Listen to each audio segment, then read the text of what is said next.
Gold trusted gold buyers మీరు తాకట్టు పెట్టిన బంగారాన్ని విడిపించి ఈ రోజు ఉన్న మార్కెట్ ధరకు కొనబడను.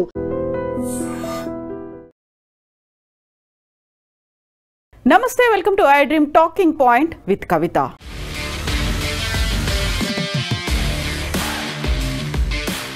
అహ్మదాబాద్ ఎయిర్ ఇండియా ఫ్లైట్ యాక్సిడెంట్కి సంబంధించి ఏఏఐబి రిపోర్ట్ని వెలువడించిన తర్వాత బోల్డ్ అన్ని డౌట్స్ అయితే వస్తున్నాయి. 15 పేజీల ప్రిలిమినరీ రిపోర్ట్లో ఏఐబి రిపోర్ట్ని బేస్ చేసుకొని ఉన్నటువంటి 2 ఇంజన్స్కి ఇంధనం రాకపోవడం వల్ల అక్కడ కట్ ఆఫ్ అయింది, స్విచ్ ఆఫ్ అయ్యాయి బటన్స్ దానివల్లే యాక్సిడెంట్ జరిగింది అనేది ప్రిలిమినరీ రిపోర్ట్ అయితే తేల్చి చెప్పింది. అయితే ఇక్కడే ఏఐబి ఇచ్చినటువంటి ఈ రిపోర్ట్ మీద బోల్డ్ అన్ని డౌట్స్ అయితే వస్తున్నాయి. ఇక్కడ మనకు కనిపిస్తున్నటువంటి ఈ 2 బటన్స్కి సంబంధించే ఇప్పుడు చర్చ అంతా కొనసాగుతోంది. యాక్చువల్గా ఎందుకు ఆఫ్ చేశావు అని అందులో కాక్పిట్లో ఉన్నటువంటి ఒక పైలట్ ఇంకొక పైలట్ని అడిగితే నేను ఆఫ్ చేయలేదు అని చెప్పడం, అది మాత్రమే రికార్డ్ అయింది అనేది.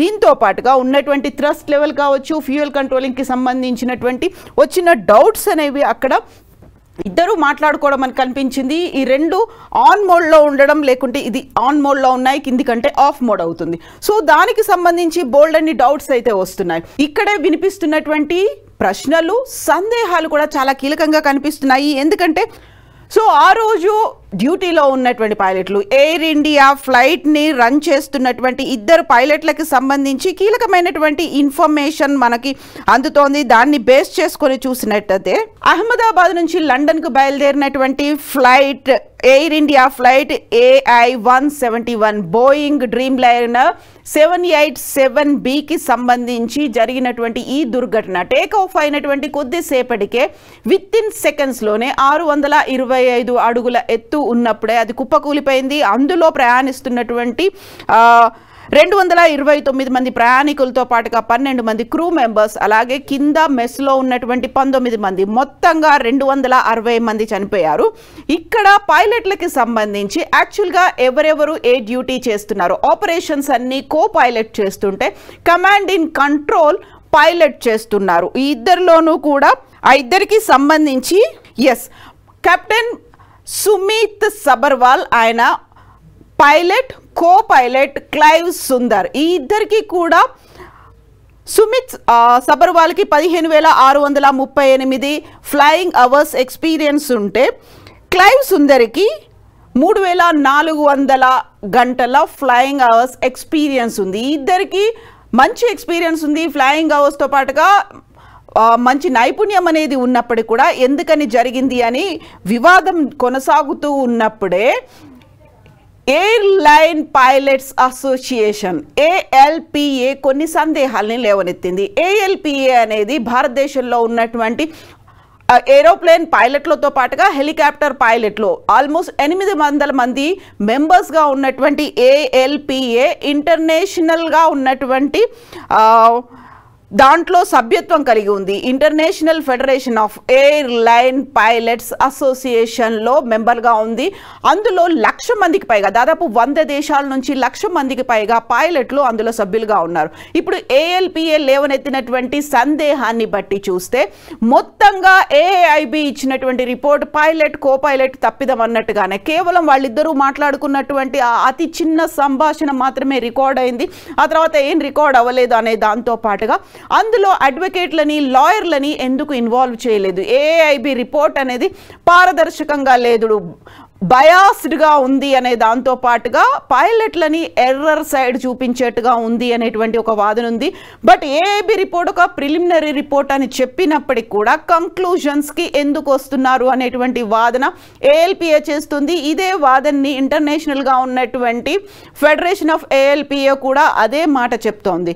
ఆల్మోస్ట్ ఇంత ఫ్లయింగ్ అవర్స్ ఎక్స్పీరియన్స్ ఉన్నప్పుడు ఇది ఎందుకు జరిగింది, అక్కడ తప్పిదాన్ని కేవలం వాళ్ళకి అంటగట్టే ప్రయత్నం చేస్తున్నారు. అటు బోయింగ్ డ్రీమ్ లైనర్లతో పాటుగా ఇవన్నీ 1,000 కోట్లు 100 కోట్ల బిజినెస్ ఉన్నటువంటి దాంట్లో PR స్టంట్స్ ఏమైనా జరిగాయా, వీళ్ళిద్దరిని మాత్రమే బ్లేమ్ చేయడం, ఒక బ్లేమ్ గేమ్ స్టార్ట్ అయిందా అనేటువంటి వాదనలు కూడా వినిపిస్తున్నాయి. ఎట్ ద సేమ్ టైం ఇక్కడే వినిపించేటువంటి రెండవ సందేహం, రెండవ ప్రశ్న, ఈ ఎయిర్ ఇండియా ఫ్లైట్కి సంబంధించి ర్యాట్ అనేది ఇన్ ఎక్స్టెండెడ్ పొజిషన్. యాక్చువల్గా వాట్ ఈజ్ ర్యాట్? ఇది సీక్రెట్ వెపన్గా భావిస్తూ ఉంటారు. మోస్ట్ అడ్వాన్స్డ్ జెట్ ఫ్లైట్లలో ఈ ర్యాట్ అనేది ఉంటుంది. ఈ ఎయిర్ ఇండియా ఫ్లైట్కి సంబంధించి చూస్తే తను ఫ్లై చేస్తున్న టైంలో ఏదైనా టెక్నికల్ ఇష్యూ వచ్చింది, ఎమర్జెన్సీ అవసరం ఉంది అనుకున్నప్పుడు ర్యాట్ అనేది ఓపెన్ అవుతుంది. సో ఇక్కడ మనకు చూస్తే ఇక్కడ ర్యాట్ ఓపెన్ అయినటువంటి కండిషన్ కనిపిస్తోంది. అదే మనం క్లోజ్లో చూస్తే ర్యాట్ అనేది ఓపెన్ అయి ఉంది. అలాంటప్పుడు ఎందుకు ప్రమాదం సంభవించింది? ర్యాట్ అంటే ర్యామ్ ఎయిర్ టర్బైన్ అనేది చెప్తూ ఉంటారు. ఇక్కడ మనకు కనిపిస్తున్నటువంటి ఈ విజువల్ని బేస్ చేసుకొని చూసినప్పుడు సో ఇక్కడ చాలా మనకి కింద కనిపిస్తున్నటువంటి చిన్న వింగ్స్తో కనిపిస్తోంది ఇది ర్యాట్ అనేది. దీన్ని సీక్రెట్ వెపన్గా చెప్తూ ఉంటారు. ఒకవేళ ఎమర్జెన్సీ కండిషన్ ఏదైనా వచ్చింది, ఇప్పుడు అహ్మదాబాద్ ఎయిర్ ఇండియా ఫ్లైట్కి సంబంధించి అక్కడ 2 ఇంజన్లు ఫెయిల్ అయిపోయాయి, ఇంకా దాన్ని కంట్రోల్డ్గా ఇయ్యలేకపోతున్నారు అనుకున్నప్పుడు సడన్గా ఇది ఆటోమేటిక్గా దానంతట అదే ఎజెక్ట్ అయ్యి బయటకు వస్తుంది. దాంట్లో ఉన్నటువంటి విండ్ పవర్తో, అక్కడ హైడ్రాలిక్ విండ్ పవర్ అనేది ఉంటుంది. ఇన్కమింగ్గా ఉన్నటువంటి హైడ్రాలిక్ విండ్ పవర్తో కొన్ని ఇంజన్లను అయితే ఆన్ చేయలేదు, కాకపోతే హైడ్రాలిక్ విండ్ పవర్, ఈ ర్యాట్లో ఉన్నటువంటి విండ్ పవర్ దానికి వైటల్ ఎలిమెంట్స్ అనేవి ఏరోప్లేన్కి సంబంధించి ఏవైతే ఉంటాయో వాటిని ఆపరేట్ చేయడానికి యూస్ అవుతుంది. సో ఈ ర్యాట్ అనేది అవసరమైనటువంటి హైడ్రాలిక్ పవర్ని జనరేట్ చేస్తుంది, ఎలక్ట్రిక్ పవర్ని కూడా యూస్ చేసుకోవడానికి ఉపయోగపడుతుంది. అట్ ద సేమ్ టైం ఫ్లైట్కి సంబంధించి ఈ వైటల్ ఎలిమెంట్స్ ఏవైతే ఉన్నాయో బేసిక్ కంట్రోల్స్తో పాటుగా కీ ఇన్స్ట్రుమెంట్స్ అండ్ కమ్యూనికేషన్కి సంబంధించినటువంటి అవసరమైనటువంటి హెల్ప్ని ఈ ర్యాట్ అనేది చేస్తుంది. సో మనకి ఇక్కడ ఎయిర్ ఇండియా ఫ్లైట్కి సంబంధించి ర్యాట్ అనేది అయితే ఓపెన్ అయ్యి ఉంది. ఇక్కడ ర్యాట్ ఎజెక్ట్ అయింది, తన పని తాను చేసుకుంటూ వెళ్ళింది. అంటే ఏఐబి రిపోర్ట్ కూడా చెప్తున్న దాన్ని బట్టి చూస్తే కరెక్ట్గా 2 ఇంజన్లు ఆఫ్ అయిపోయాయి. విత్ ఇన్ ఏ సెకండ్లో, ఒకే ఒక్క సెకండ్లో ఒక ఇంజన్ మళ్ళీ రీలోడ్ అవ్వడం స్టార్ట్ అయిపోయింది. రెండో ఇంజన్ మాత్రం ఆపరేట్ చేయకుండా అలాగే స్విచ్ ఆఫ్లో ఉండిపోయింది. అంటే చేయాల్సినటువంటి పనిని అక్కడ పైలట్లైనా చేసి ఉంటారు, లేకుంటే అవసరమైనటువంటి సహాయ సహకారాలని ర్యాట్ అయినా ఇచ్చి ఉంటుంది. సో ఇక్కడ హైడ్రాలిక్ పవర్తో ఇవి ఆపరేట్ చేస్తూ ఉంటాయి. సో కావలసినటువంటి వైటల్ బేసిక్ నీడ్ ఏదైతే ఉందో అప్పటికప్పుడు కమ్యూనికేషన్ అనేది కూడా మేడే కాల్ ఇవ్వడానికి కూడా ప్రధానమైనటువంటి కారణం ర్యాట్ పనిచేయడం వల్లే. సో వ్యూవర్స్కి గుర్తుండే ఉంటుంది, పైలట్ల దగ్గర నుంచి ఏటీసీకి 3 సార్లు మేడే మేడే మేడే అనేటువంటి ఒక వాయిస్ అనేది అయితే వినిపించింది. దానికి ప్రధానమైనటువంటి కారణం ర్యాట్ తన పని తాను చేసుకుంటూ వెళ్ళడమే. అయితే ఈ అతి పెద్దదైనటువంటి విమానాన్ని రక్షించే పని మాత్రం అది చేయలేకపోయింది. ప్రాపర్గా అయితే ఇంజన్ స్విచ్ ఆఫ్ అయిపోయిన తర్వాత మాన్యువల్గా దాన్ని మళ్ళీ ఆన్ చేసే ప్రయత్నాలు ఏవో జరిగి ఉంటాయి. దానికి కావలసినటువంటి అతి చిన్నదైనటువంటి ఒక హెల్ప్ని ర్యాట్ కూడా చేసే ప్రయత్నం మొదలుపెట్టింది. అయినప్పటికీ ర్యాట్ ఉన్నప్పటికీ కూడా తన పని తాను చేస్తూ వెళ్ళినప్పటికీ కూడా అంత తక్కువ సమయంలోనే 625 అడుగుల ఎత్తు ఉన్నప్పుడే విమానం ఎలా కూలిపోయింది అనే దాంతో పాటుగా సో ఈ ఉన్నటువంటి ఈ క్వశ్చన్స్ అన్నిటినీ ఏఎల్పిఏ లేవనెత్తుతోంది. సో విమానయాన శాఖ కూడా ఒక కంక్లూషన్కి రావద్దు ఏఐబి ఇచ్చినటువంటి రిపోర్ట్ని బేస్ చేసుకొని అని చెప్పినప్పటికి కూడా మొత్తం అంతా బ్లేమ్ని 2 పైలట్లకే అంటగట్టే ప్రయత్నం ఏమైనా జరుగుతుందా అనే వాదన. సో ఇక్కడే ఇంకొక కీలకమైనటువంటి వాదన కూడా వినిపిస్తోంది. ఫెడరల్ ఏవియేషన్ అడ్మినిస్ట్రేషన్ యుఎస్కి చెందినటువంటి FAA 2018లోనే కొన్ని మార్గదర్శకాలని రిలీజ్ చేసింది. ఇది అతి భారీగా ఉన్నటువంటి జెట్లు కావచ్చు, ఇలాంటి డ్రీమ్ లైనర్లు, బోయింగ్లు, వీటన్నిటిలో కూడా ఈ బటన్స్కి సంబంధించి మనం ఇంతకుముందు మాట్లాడుకున్నట్టుగా ఇంజన్ బటన్స్కి సంబంధించి రెగ్యులర్గా చెక్స్ అనేవి ఉండాలి అనే మాట 2018 నుంచి ప్రతి కంపెనీకి అది పంపిస్తోంది. ఏవియేషన్కి చెందినటువంటి విమానాలను తయారు చేయడంతో పాటుగా విమానయాన రంగంలో ఉపయోగపడుతుంది, ప్రయాణికుల కోసం ఉపయోగపడుతున్నటువంటి ప్రతి ఏరోప్లేన్ కంపెనీకి కూడా FAA 2018 నుంచి పంపిస్తోంది. సో జూన్ 12న యాక్సిడెంట్ జరిగింది అహ్మదాబాద్ ఎయిర్ క్రాఫ్ట్కి. అక్కడ బయలుదేరినటువంటి కొద్ది సెకండ్స్లోనే ఆల్మోస్ట్ 30 సెకండ్లలోనే ఈ ప్రమాదం జరిగింది. కాబట్టి జూన్ 11న కూడా FAA ఇలాంటి కంటిన్యూస్గా చెక్ చేసుకోవాలి అనే ఒక మెసేజ్ని ప్రతి ఏవియేషన్ ఆర్గనైజేషన్కి పంపిస్తూ వస్తోంది. కాబట్టి ఆ మెసేజ్ ఎయిర్ ఇండియాకు కూడా వచ్చింది, రెగ్యులర్గా మీరు బటన్లని చెక్ చేసుకుంటూ ఉండండి అని.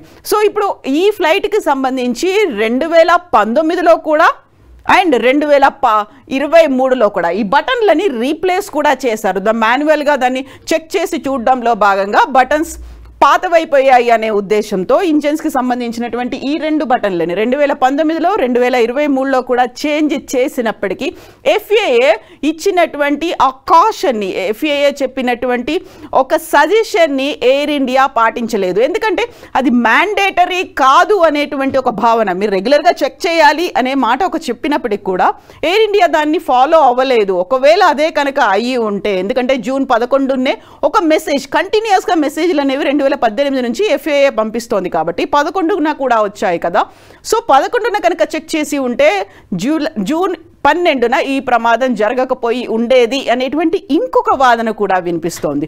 సో అక్కడ అలసత్వం కనిపించిందా, నిర్లక్ష్యం ఉందా, లేకపోతే ఏదైనా ఒత్తిడికి లోన్ అవుతున్నారా? ఎందుకంటే బోయింగ్ అనేది ప్రపంచవ్యాప్తంగా అన్ని దేశాల్లోనూ తన ఎయిర్ క్రాఫ్ట్లని ఉంచింది. At the same time dream liner కంపెనీలు, బోయింగ్లు, ఎయిర్ ఇండియాలు, వీటన్నిటి కూడా టర్నోవర్స్ కూడా చాలా లక్షలు వేల కోట్లల్లోనే ఉంటాయి. కాబట్టి బ్లేమ్ గేమ్ని ఇద్దరు పైలట్ల మీదనే వేసే ఉద్దేశం ఏదైనా కనిపిస్తుందా? ఇవే అనుమానాలు వ్యక్తం అవుతున్నాయి. సో ర్యాట్ కూడా తన వర్క్ తను చేసుకుంటూ వెళ్ళింది. అది ఎందుకు తన పని తను చేసినప్పటికి కూడా అంత కెపాసిటీతో ఇన్ని టన్నుల విమానాన్ని ఆపలేకపోయిందా, లేకుంటే సరైనటువంటి కమ్యూనికేషన్ని ATC తీసుకోలేదా? ఇవన్నీ డౌట్స్తో పాటుగా పైలట్ల కంటగట్టే ప్రయత్నం చేస్తున్నారా, లేకుంటే FAA ఇచ్చినటువంటి మాన్యువల్ ఏదైతే ఉందో, తన గైడ్ లైన్స్ ఏదైతే ఉందో ఫాలో అవ్వలేదా? సో ఇప్పటికైతే AAIB ప్రమాదం జరిగినటువంటి 30 రోజుల్లోనే నివేదికను సమర్పించాలి కాబట్టి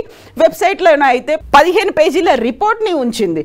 బట్ వస్తున్నటువంటి ఈ డౌట్లని బేస్ చేసుకుంటే సో AAIB అయితే 15 పేజీల రిపోర్ట్ని 30 రోజుల్లోపు, ప్రమాదం జరిగిన 30 రోజుల్లోపు ఉంచాలి కాబట్టి వెబ్సైట్లో అయితే ఉంచింది. బట్ ఇక్కడ చెప్తున్న దాని వివరాలని బట్టి అయితే అది పార్షియల్గా ఉంది, పారదర్శకత లోపించింది అనే ఒక మాట.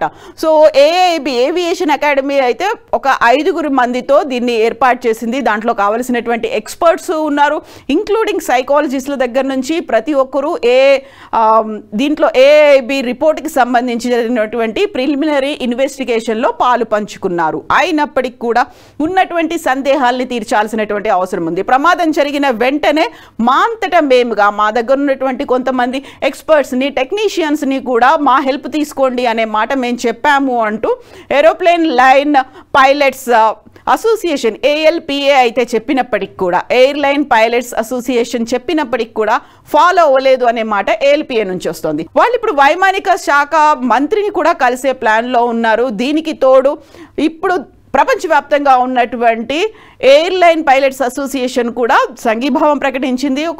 దీనికి సంబంధించి ఒక పారదర్శకత ఉండాలి, నిష్పాక్షికంగా జరగాలి అనేటువంటి ఒక మాట అయితే వినిపిస్తోంది. సో ఉన్నటువంటి ఈ 3 కీలకమైనటువంటి క్వశ్చన్స్, ఇది కేవలం ప్రిలిమినరీ రిపోర్ట్ కాబట్టి వచ్చేటువంటి మెయిన్ రిపోర్ట్లో ఆ 3 క్వశ్చన్స్కైనా ఆన్సర్ దొరుకుతుందా అనే దాంతో పాటుగా యాక్చువల్గా నెక్స్ట్ రిపోర్ట్ ఎప్పుడు వస్తుంది? ఎందుకంటే AAIB రిపోర్ట్ ప్రమాదం జరిగినటువంటి 30 రోజుల్లో ఇవ్వాలి కాబట్టి AAIB రిపోర్ట్ ప్రిలిమినరీ రిపోర్ట్ని అందజేసింది. బట్ ఓవరాల్గా కంక్లూడింగ్ ఫైనల్ రిపోర్ట్ ఎప్పుడు వస్తుంది? అది కూడా ఇంకొక పెద్ద క్వశ్చన్ మార్క్గా ఉంది. సో ఇవన్నీ కూడా బయటి ప్రపంచానికి తెలియకుండానే అలా కాలగర్భంలో కలిసిపోతాయా అనేటువంటి ఒక డౌట్ పైలట్ల దగ్గర నుంచి కూడా వ్యక్తం అవుతుంది. వీటన్నిటికీ కూడా ఒక ఆన్సరబుల్గా ఉండాల్సినటువంటి రిపోర్ట్ అయితే రావాల్సినటువంటి అవసరం ఉంది. అందరూ స్టేక్ హోల్డర్లని ఇన్వాల్వ్ చేసి రిపోర్ట్ని అతి తొందరగా బయట పెట్టాల్సినటువంటి అవసరం అయితే ఉంది అనేది ఇటు పైలట్ల దగ్గర నుంచి అటు అకాడమీల దగ్గర నుంచి వస్తున్నటువంటి ఏకైక అభిప్రాయం. నిజంగా ప్రస్తుతం ఉన్నటువంటి సమాజం దేనికి ప్రయారిటీ ఇస్తుంది? ఆర్థిక సంబంధాల చుట్టూ మాత్రమే తిరుగుతుంది. మళ్ళీ ఎన్నికలంగానే చాలా విరక్తి కలుగుతాం. మంచి అనిపిస్తుంది కదా, లేడీస్ కూడా ఛాలెంజింగ్ జాబ్స్ చేసినప్పుడు చాలా బాగుంటది. ట్రాఫిక్ అసిస్టెంట్స్ గా నియమించిన ట్రాన్స్జెండర్స్ అందరితో సాల్యూట్ చేయించుకుంటున్నారు. ఫుడ్ డెలివరీ ఇవ్వటానికి వెళ్ళినటువంటి డెలివరీ బాయ్ అనిల్ పై కళ్ళ ముందు పెళ్ళండి